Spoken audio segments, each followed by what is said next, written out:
No bloco anterior, a gente estava falando do que é possível fazer nesses próximos 4 anos. Então, eu acho que tem que fazer uma distinção entre o esforço que está sendo realizado e todos os problemas metropolitanos. Mas aí eu ia colocar uma pergunta. São enormes. Existem problemas metropolitanos. A gente está evidente. Falando não só de Olimpíada, do evento. A gente está falando de problemas que vão se resolver e outros que vão ser criados a partir do... Você está falando, por exemplo, quando a gente falou a grande oportunidade de investir no sistema de transportes, né?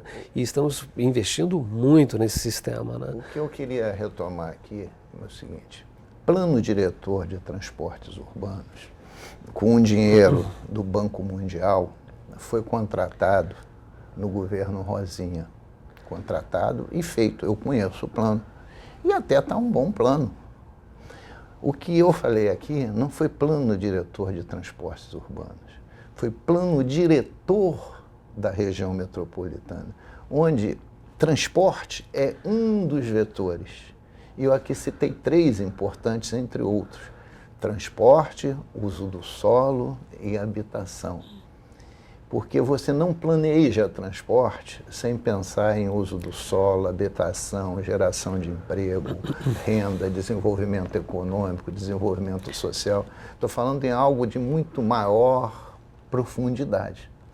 Não estou negando a validade, e sou defensor, né, dos corredores expressos para ônibus na cidade do Rio de Janeiro. Os 4 corredores precisam, de fato, ser feitos nessa ordem de prioridade que está sendo feita. Primeiro o corredor que sai da Barra até Santa Cruz, depois o corredor que sai da Barra da Tijuca, corta Jacarepaguá e vai em direção a Madureira, Penha e Aeroporto Internacional do Galeão. É exatamente nessa prioridade. Não discordo do plano olímpico para a cidade do Rio de Janeiro. Mas, sob o ponto de vista da estratégia de transportes, a gente precisa pensar mais do que isso, para que o legado não seja só para a cidade do Rio de Janeiro.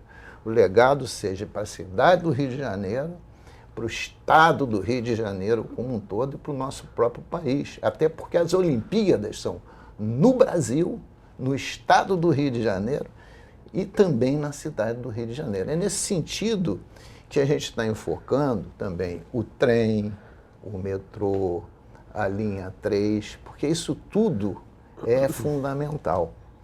E o papel de uma agência reguladora é exatamente de independência, de ser fiscal dos contratos de concessão. E esses contratos de concessão são tripartides. Tem o Estado, que é o poder concedente, as concessionárias, as mais diversas possíveis, e o usuário. E o papel da agência é fiscalizar o cumprimento do contrato e não defender as concessionárias que estão em mora na entrega dos trens. Tanto estão em mora que pela primeira vez foram multadas. Por isso é que estão em mora. Porque é exatamente essa confusão que se faz no estado do Rio de Janeiro, que a agência não sabe se ela é governo, se ela é concessionária, ela não consegue saber ainda qual é seu papel legal, institucional. Não vou comentar a questão da agência, mas gostaria de fazer essa distinção muito clara entre o compromisso que nós assumimos, né, e um plano metropolitano. Eu entendo também que essa questão do plano metropolitano, ele tem que ser construído. Agora, obviamente que não será construído pela Secretaria de Transportes. A questão de uso do solo, habitação, enfim, envolve outras competências, né, que, enfim, é um plano que está no nível hierárquico acima da Secretaria. Já existe um plano diretor do Arco Metropolitano. Exatamente, eu ia colocar isso. Está sendo Exatamente. construído. O que é uma outra grande falha. Como é que você tem um plano diretor do Arco, você tem um plano diretor da região do Comperj e você não tem o plano diretor metropolitano? É como você tivesse um monte de partezinha, mas não tem o todo. Isso nem dialético é, né? Porque a parte tem que estar contida no todo. E o todo tem que estar contido na parte. Isso que é a dialética. Aqui não, você faz um remendinho nas terras ao lado do arco rodoviário, aliás, que está num atraso brutal, né?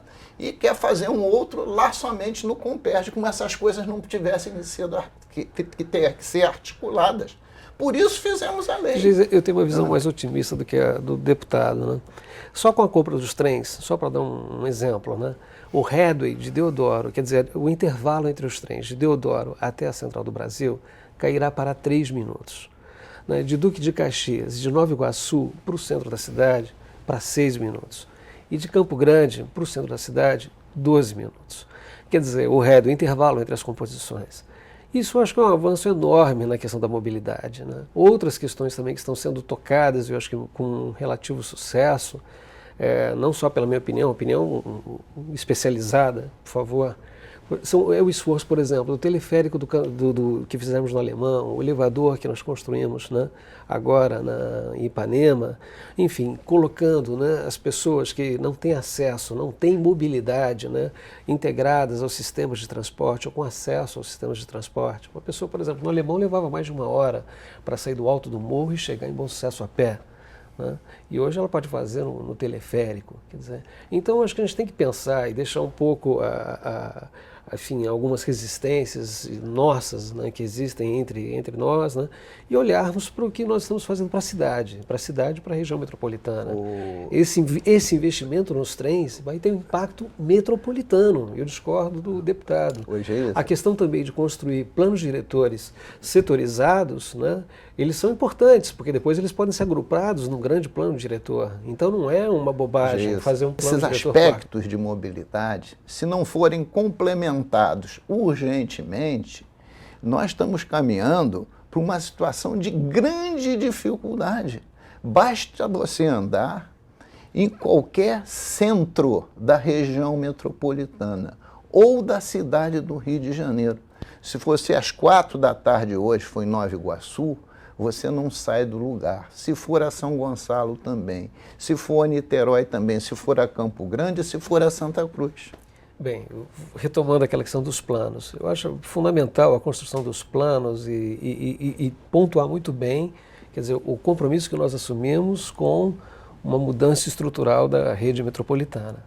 E algumas contribuições são importantíssimas no meu entendimento, né? Os trens da Supervia, por exemplo, novos trens para a linha 1, a construção da linha 4, enfim, a construção dos BRTs, é um investimento enorme, passa de uma dezena de bilhões de reais que serão investidos nesse sistema. Muito mais pode ser feito? Muito mais pode ser feito, mas eu acho que a gente tem que separar tempos e modos e possibilidades e fluxos. Vamos, e o que nos compete fazer. Falar da mobilidade. Na verdade, a gente tem um problema estrutural, a gente ficou muito tempo sem investimento, agora a gente tem dinheiro e precisa responder não só às demandas da Olimpíada, como também da sociedade. Claro. Como é que a gente faz isso de uma maneira estruturada e mais do que isso, investimento nos trens, responde... Investimento nos metrôs, investimento nos BRTs, é um legado que vai ficar para o Rio de Janeiro.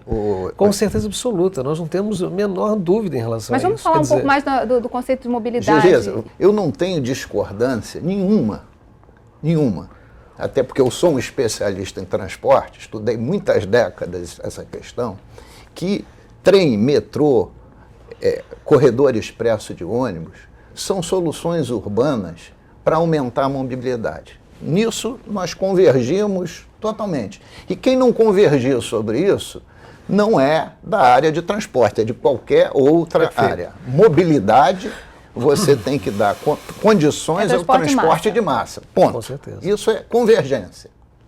O que a gente precisa ver é se o que está acontecendo, que é importante que aconteça, na velocidade que está acontecendo e nos volumes de recursos que está acontecendo, dissociado da questão do uso do solo, dissociado da questão da habitação, vão ser suficientes para vencer o drama da imobilidade que nós estamos vivendo hoje. Quando o prefeito Eduardo Paz, na entrevista, diz que um cidadão de Sepetiba leva 3 horas para ir e voltar para sua casa, não precisa estar em Sepetiba, não, basta estar no Recreio dos Bandeirantes, basta estar em Japeri, ou estar em Queimados, ou em Nova Iguaçu, ele está falando a verdade. Então vamos falar como é que a gente soluciona isso no próximo bloco. Não sai daí, Rio em Foco aqui, política e economia caminham juntas.